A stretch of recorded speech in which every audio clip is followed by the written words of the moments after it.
Hello everyone and welcome to a special edition of Super Cool Radio. I'm your host Matthew Thomas. Thank you so much for tuning in. Before we dive into this episode, please like this video, hit subscribe, and make sure to turn on that notification bell. That way you're not missing new content from Super Cool Radio. In this episode is part 2 of my interview with Kayleigh KAnn of Wisher. Wisher is a phenomenal band out of Detroit. They got some new music they just released, but in this episode, we'll be talking about AI and its effects in the music industry. You get to hear Kayleigh and myself talk about our perspectives on AI. And if you have any takes on AI, please let us know in the comment section. Without further ado, let's dive back into the interview. This is part 2 of my interview with Kayleigh KAnn. But now we're going to transition to a few other topics that are close to both me and Kayleigh as well. So before we start, I do just want to let everyone know, the audience watching these topics, they're going to be a little bit more sensitive, a little bit more dark possibly. So I do just want to let everyone know while we transition here that viewer discretion is advised. All right, so now 2025, we've really seen the rise of AI artists. And as a musician, like, what is your perspective on AI artists? Obviously, it's concerning, even not from a music perspective, like from a cleaning person perspective, because my day job, I clean houses, and I've been thinking about the Roomba that's in the house with me. And I thought it was kind of fun sometimes. I would dust a room and then I would run the Roomba while I went and did something else, and it would help me save time in the house. And that's pretty innocent, but it's also using AI, you know, like I'm cheating and getting done with work a little bit faster because I'm using this robot. But then I started to think about the humanoid Tesla robots, and I started to imagine like one of them in the house with me while I'm cleaning. And it's just eerie in general, just thinking about like this humanoid robot helping me clean a house, whereas the Roomba's like a cute little ladybug disc. Like, it's, you know, the logic of it is like, oh, it's just this little thing. But then when you can foresee what could be coming with that, it's a little nerve-wracking. So I'll bring it back to music. I was hosting karaoke for a long time at this one bar, and they replaced me with an automated karaoke system where people don't have to use a host anymore. They host themselves. They can choose their own songs and set up their own karaoke. So I lost a job and automation won my job, right? And so I've already been like processing and trying to affect it. I didn't want to take it personally because I know that the bar needs money. And obviously me as an artist myself, I would much rather be spending money on things that I really need, like video content, updating my gear, making sure that my music sounds really good, making sure that my live show is really good, making sure I have merchandise. It's a lot to pay for to build your own business. You know this, when you're investing into your merchandise, it's expensive when you make those big orders. So with all things considered, I've just been feeling like we can use it to an extent, but we need to like prioritize what's for soul, right? And what's for automation. And I personally feel uncomfortable with the karaoke thing still. And I've had people that would come to see me at karaoke that are like, we miss you so much. It's so lame without a host. It's like not as fun because the host is there to be a host, hospitality, speak to you, you know. Could you ever really feel that from a robot, I mean, maybe some people would. Maybe they play too many video games. I don't know. I like playing video games. I like using extra help when I need help. Like I have I keep bringing this back to cleaning, but like I have an automated scrubber. I have a scrubber that helps me. So is that me, defying my soul by saving my carpal tunnel by using a scrubber? Like, I don't think so. Like there's ways where you can taper that, I think. Don't you? So I've kind of been thinking about for like the last couple weeks, and what I've kind of concluded with stuff is like AI should be for the tasks that I don't want to do, and not for like the fun things that people can do, like graphic art, music, things that like people do to escape. It's like what is going on. They turn to art, and it's funny for how much that I really don't use AI. Like I've used it a few times and go, that's not really for me. But like I had a teacher accuse me that I wrote something that was AI, and I go, look, wrong person here. I don't use it, especially for assignments. But it's interesting because I think we're on the cusp of like we don't know what's going to be reality and what's going to be AI. We're And already there. seeing that. Like we're already in that reality. Yeah, I think so. Yeah, but it's going to be becoming like more and more. News sources are going to, everything like there's always going to be is this real or is this not? And AI is we're in the building stages of AI, and it's where it is right now. So I assume in the next couple of years that it's just going to get better and better with, defying what reality and what's not reality. So that's my concerning part about it. It is concerning. Oh yeah, and I don't know where it's going to go with anything, but I see some aspects of it that I know I don't think it was intended for, but yet it's still being used in that way. There's actually what I talked about, and I will. The book was Traeger's. I think it was like media law communication or something like that. I'll have a link for the book in the description of one of my classes. And this is like the really like sad part and about it. And I do just want to let you know what I'm about to say is going to be very just bad. So we were talking about obscenity in this book. That's what we were reading. And there's been cases where there's been I'm going to choose my words carefully for YouTube. AI, adult content featuring non-adults. And I think we call it corn. Yeah. That's the censored version of it. Yeah, I get where I'm going with this, but people are trying to defend it, saying, well, it doesn't feature actual children, so it shouldn't be a crime. Oh, man.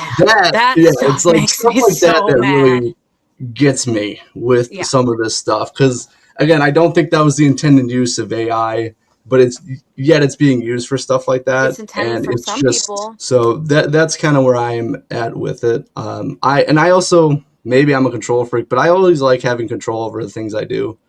And I don't like being like told by something, that I should be doing this or I shouldn't be doing something. And it's just so interesting, like with AI, that people take it as such authority that it's right. And I will have I have a YouTube video in the description where a casino used AI to like if there was any trespassers, that AI would look for them in the crowd and go, oh, this person's already been trespassed, they're trespassing on your property again. But they got it wrong. They said it was a 99% match to somebody, and the person produced their license going, hey, I'm not this guy, but yet he still got arrested and was in jail for 3 days. So it's stuff like that that's like you can't take it as this, like, just because a computer tells you something doesn't mean that it's going to be right. Same as a person telling you information. So it's kind of scary where we're going with it. It's funny, Skynet with Terminator, and yet we're kind of reproducing that in real life, and no one 100%. really understands the consequences of it yet. iRobot. Oh, there's so many things I want to say in response to that are important. But the first thing that comes to mind is, so I was a part of the generation, you probably are too, I think you're close enough in age to me, to where they were really emphasizing teaching us how to type on keyboards. Like we weren't allowed to like look at our hands. Like we were being trained how to type really fast on keyboards when I was a kid. And I remember the spell check guy that was like a paperclip on Windows or whatever his name was. Like, you'd be typing and he would be like, hey, you didn't capitalize this book title or something like that. And that was kind of AI sneaking in there. I mean, is that not AI? That's an automation spell check. So we were perfectly fine with that. And I still am. I think that it is good. And I'm going to admit this. Y'all can think what you want about me, whatever. But I use AI to help me check my spelling, to help me find words, to help me find information. But obviously, like, you have to double check. I do not use ChatGPT. I like using Grok personally, because I think that Grok is a little more critical than ChatGPT, and Grok seems to, like, if you check Grok, it's kind of funny.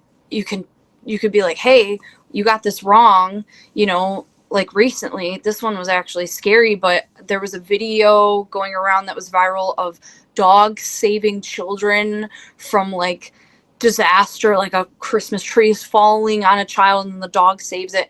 All these people are commenting and they're like, oh my gosh, that's so cute. They're like reacting to it as if it's real. And I had that, like, I don't think that's real, you know? I'm sure that you feel that. I'm sure that everybody is feeling that often when you're seeing a video and you're like, is that real? Like, are we sure?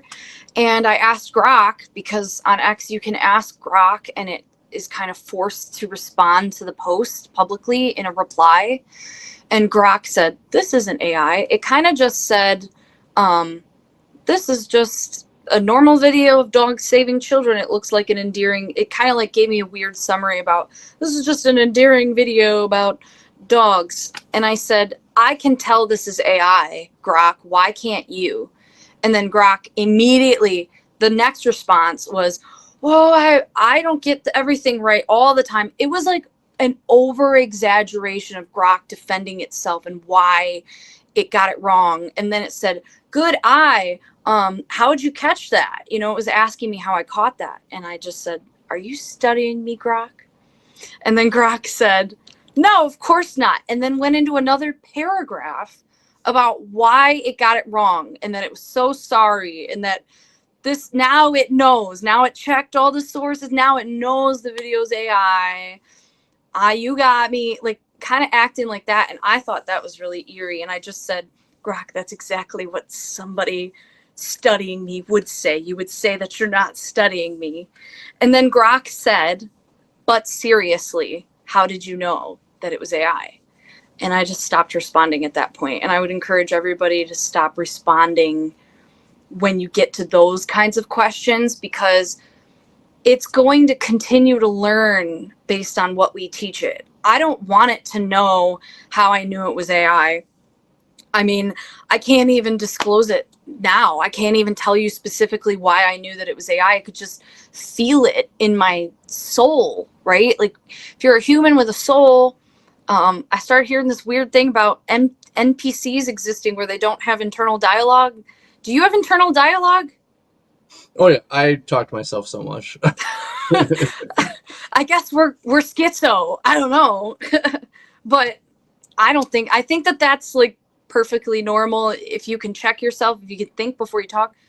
I'm like blown away that there's people that exist that don't have internal dialogue. I don't know what to think about that. So sorry if I'm offending anybody, but like, that's kind of weird to me. Like, you can't check your thoughts and like reassess and make smart decisions. And I just don't know how you can make smart decisions if that's the case.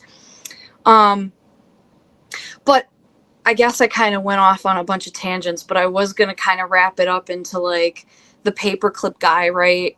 There are ways to use this for good. I 100% believe that. Like, if you're trying to generate an idea and you can't quite get what you want to see in terms of art, aside from the ethics of like the water and the data centers, really, is that the individual people's responsibility, or is that like corporations who have billions of dollars and resources to do something to do that?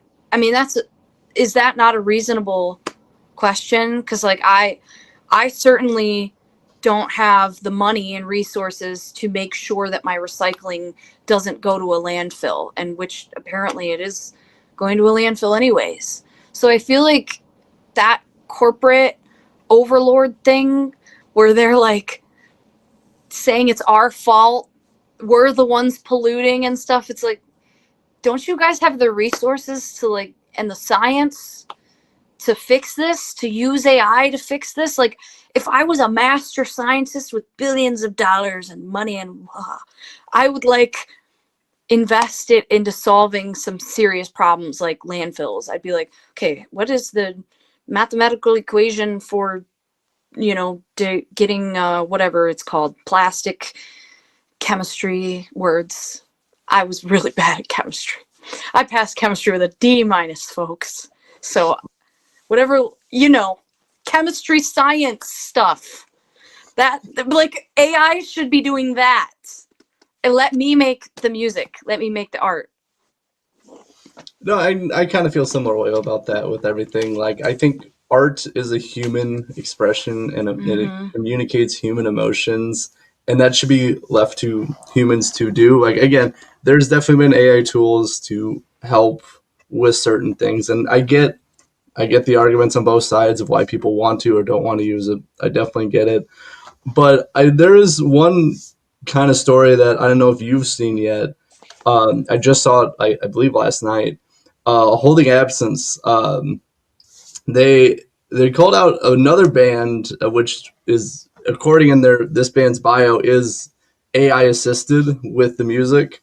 It's called Bleeding Verse, and this band, Bleeding Verse, has 900,000 monthly followers in 2 months, compared to Holding Absence, who has 851 over multiple years. So Lucas Woodland has called the situation very disheartening. So I'm kind of curious, like, what's your perspective on this? I mean, it is, because we work so hard to expand in the community. And like I've said to my bandmates and to other people who are friends who have heard the same Wisher songs over and over again, we're new to somebody somewhere, right? Like, we don't have a lot of songs out, but we're still, like, our content is still new to someone, and we're losing opportunities. I mean, I want to be careful with how I say that, because I never see like other artists as competition. So it's kind of weird to see AI as the competition. Like, I don't like comparing music like a sport, like a competition in a sport. You know, it's just my human experiences and the way that I digested all my favorite music that got me through those hard experiences or good experiences that inspired me to write a song, and then putting it into a song versus yours. I can't judge what's better based on, like, that's just feels icky to me. It's just gross. Like, just be like, oh, you know, it's like two people are really depressed and they go to a painting class together and they paint something and then they show it to the class and everybody goes, yours sucks, mine's better, my depression's better than yours. Like, just visually thinking of that, how sad would that be for that person in that room, to just be like everybody telling them they suck? Like, that's just, I don't like that at all. I don't like the idea of competition with fellow musicians. I would rather be helping someone the best that I can. And sometimes I don't like other people's music, and that's fine. Sometimes they don't like my music. They don't like my voice. So sometimes I don't like their voice. I mean, it's rare that I don't like something because I have a lot of influences, but sometimes I just don't. And I shouldn't feel bad for just not liking something. Like, I don't want somebody else to feel bad for just not liking it. It's whatever. I don't take it personally, because once I release the art, it's for whoever it's meant for. You know, I'm going to bring up another controversial thing. J.K. Rowling. Everybody says they're upset with J.K. Rowling because of reviews. All of that is irrelevant in what I'm saying right now. J.K. Rowling made a story that will outlive her. Okay? It outlives her. It's not even like Harry Potter has become the people's Harry Potter, right? Like, you can't take that childhood joy away from me of me at, you know, maybe 7, 8 years old when Sorcerer's Stone came out, watching that movie for the first time in my parents' bedroom, eating a pickle, and my dad thinking it was ridiculous that I was taking forever to eat this pickle because I was so enthralled with the movie. Like, just like, I probably spent 3.5 hours eating one pickle because I was just like watching Harry Potter. You can't take that from me. And by J.K. Rowling being whatever you think she is, that's up to you to have that opinion. But like, my art is meant to help me express something I'm dealing with that's really hard. And once it goes, like, you gotta let your babies go. That's how Drake says it. Because Emily had a hard time with that at first, trying to like adapt with the way we wrote. And she really cares. Like, obviously, all of us really care about what we're writing. But Drake was like, sometimes, how did he say this? It's not really appropriate to say it like this, but he said, sometimes you got to kill your babies regarding music. Like, you got to just let whatever's going to happen to it, which, I mean, that's a weird way to say it, but it's also true. Sometimes you have to let your art go because it belongs to someone else now. Let it go. I mean, there's 1,000 things that I could be correcting from my past of art that I've made, but it's done. I got to do the next thing. That's the role of an artist. We're relevant to culture and stuff. Which is another thing we got to talk about, Matthew, because when we're being restricted on what we're allowed to express, like, oh, you're not allowed to talk about this, you know, restricting our freedom of speech and like expression, we're not going to be fulfilling our role as artists. And that scares me about AI too, because AI is going to be restricting. I don't know if everything I've been hearing about the UK is true, but I have had people message me from the UK saying, oh, I wish I could vote. I wish I could say this. Like, I've had people message that on, like, I said something about me voting or whatever, and they were like, I wish I could, because I feel like, and I don't know the extent of the truth. I'm not doing research on British politics right now, but I know that their freedoms are being restricted generally. I know that that's true. And it has to do with your expression, your ability to express. Artists cannot be artists if we can't say what we need to say. And sometimes it's offensive. Sometimes it sucks and it hurts. But that, or just AI, whatever, like, we're just going to let AI do whatever. And I did want to say something about Harry Potter, but I feel like I've been talking too long. Like, if you had another question or you wanted to chime in, so sorry. It is quite all right. What I will say, because it's definitely been a topic I've been talking about in my media law class that I just am currently wrapping up right now. I am a big supporter of free speech for a couple reasons, but the biggest one is that everyone has their unique perspective on life, and they should be allowed to speak about it. And there's like certain stuff that, like, obviously the mainstream is kind of downplaying or saying you can't talk about. And I think then there's like very important topics that should be covered.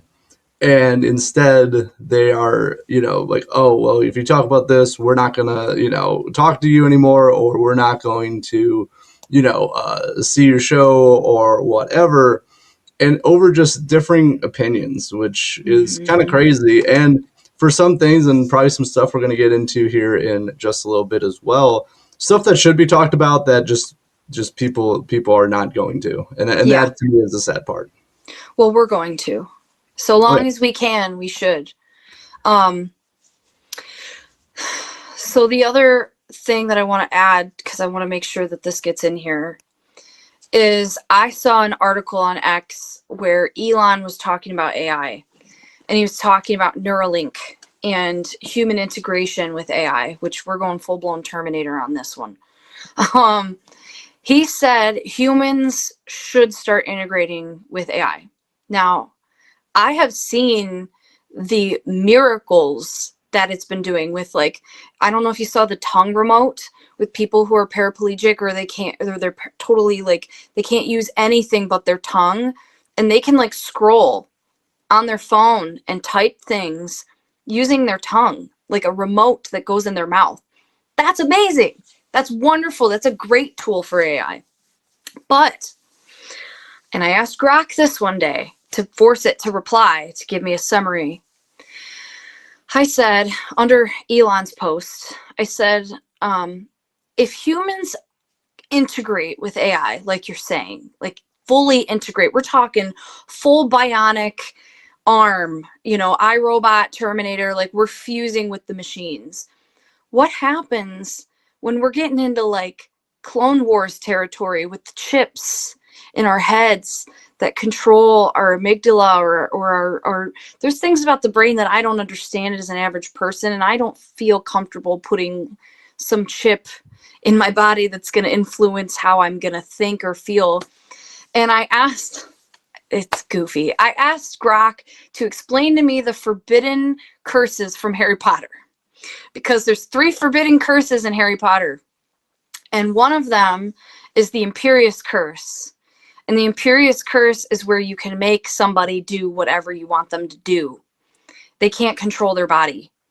And it's the Torture Curse, the Killing Curse, and the Imperious Curse, which should be in those 3, because if you're making somebody do something they don't want to do, they don't have automation control. I mean, it's like a Black Mirror episode. So I said to Elon and Grok, no, Elon didn't respond to me, but Grok had to. And it was like, I said, how do you know that there's going to be proper ethics on this thing when you put full automation in a human being? How are we not going to be Imperious cursed up in here? Okay. How do we know that's not going to come? How are you even going to put ethics to that? And Grok just gave me a very vague summary on how we would have protocols for that. Just, I mean, is that satisfying to anyone who really, I mean, you're giving over a lot of freedom to a machine. And that's, I mean, we're already doing it with our phones a little bit. I mean, they're monitoring everything we're doing. You kind of just have to fold at a certain point and be like, okay, I need this tool because everybody else is connected here on social media. But it's like, how are you going to install those ethics? And I don't even know the answer to that. I just think it's an important question to keep asking until somebody helps me make sense, because ain't no way you're putting I don't think anybody should get any kind of weird chip. Don't get a chip. Don't do it. Because I don't know if all of you saw Clone Wars. I'm going on all the trilogy tangents right now. Harry Potter, Lord of the Rings, Star Wars, all the buzzwords. Let's get this algorithm going. Let's get Matthew's channel viral. Let's go. Okay. It's all relevant. If you saw the Clone Wars series, it was the chip in the clones' brains that started to make them malfunction, and they started killing Jedi, which I don't know exactly what episode that is. Maybe that could be in our notes, but like they're telling you what could be or what is going on. I don't know all the details on that, but I feel like it's pretty obvious to people that actually care about their soul that like this is very nefarious sneaking on in here, right? Anyways, sorry. You're good. No, I agree with that, and like I'm not a big proponent of changing like my body unless I utterly like have to. Like I really hate like surgeries. So no tattoos? Well, no to that, only because I got super sensitive skin and they would bleed out. So that's the main reason. But no, like I only do surgeries if I really have to. I only have to like take certain medication if I really have to. So like stuff like that is I wouldn't do it like myself, like because I don't know who's controlling what, like who's in charge of like, because the thing about ethics, which I've had to take a few ethics classes, is ethics deals in like absolutes, which is nothing in life. Nothing in life is an absolute. So trying to do stuff like, trying to create protocols for stuff, I don't think would actually work because it's so unpredictable, just like with the driving cars.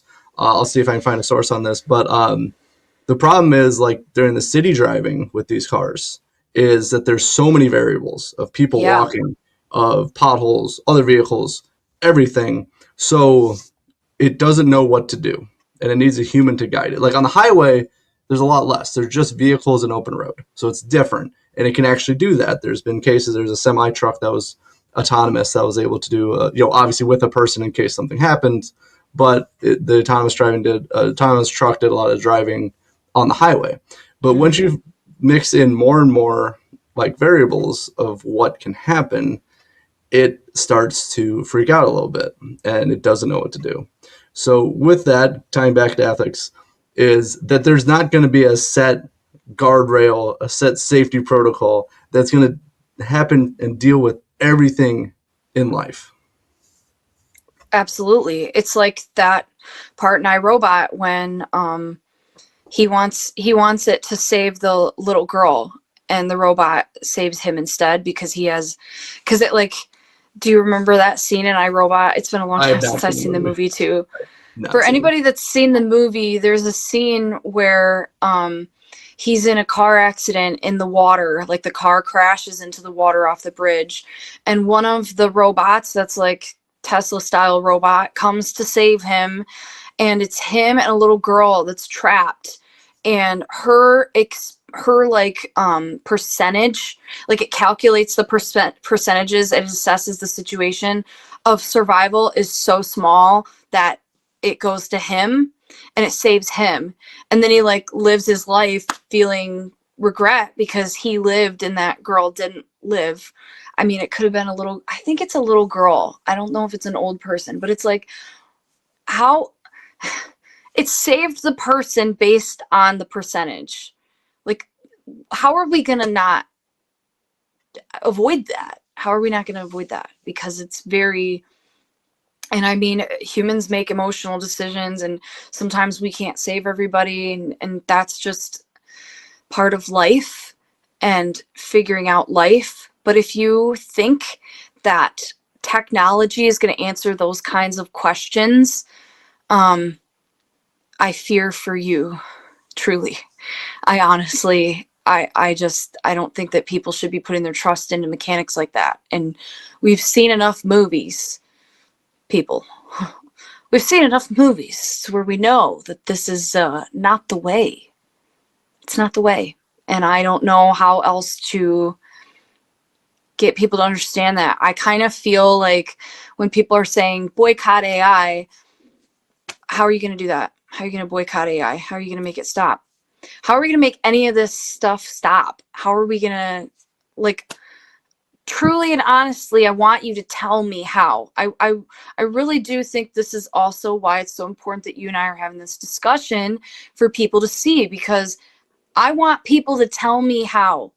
We should all, like, that's the magic of a free market in America. And that's the good thing about competition with businesses.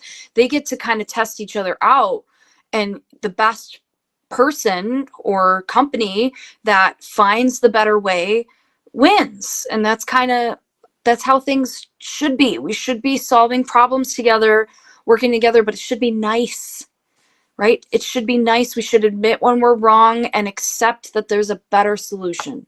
You know, it's kind of like making a band work.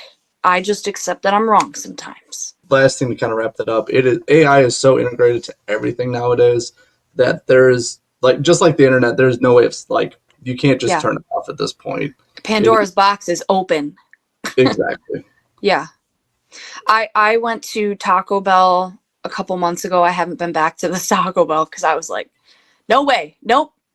AI took my order. I don't know if you've experienced this yet. Has anybody experienced this yet? Comment on the video and tell me about it, please. But I was at Taco Bell and a automated AI took my order, and then it was a person like at the thing, but it's like, that's a whole job. That's a whole income gone to a computer.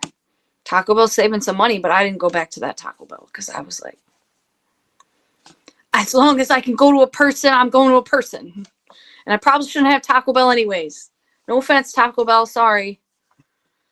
I wasn't counting on that check anyways. I didn't think I was going to be promoted by or endorsed by Taco Bell anytime soon. Well, definitely not after that. Yeah, definitely not. Thank you again for watching this very special edition of Super Cool Radio with my guest, Kayleigh KAnn. But before we close this out, what are your thoughts about AI? Do you like it? Do you dislike it? Let me know all your thoughts in the comments section. Please let us know. This is a topic I will be discussing further on my other channel, Matt to the Max. So if you have any thoughts or takes on AI, please let me know. But thank you again for watching this episode of Super Cool Radio. Part 3 will be available in the near future, so be on the lookout for that as well. For Kayleigh KAnn, I'm your host, Matthew Thomas. Thank you so much for watching this episode of Super Cool Radio. And remember, stay frosty.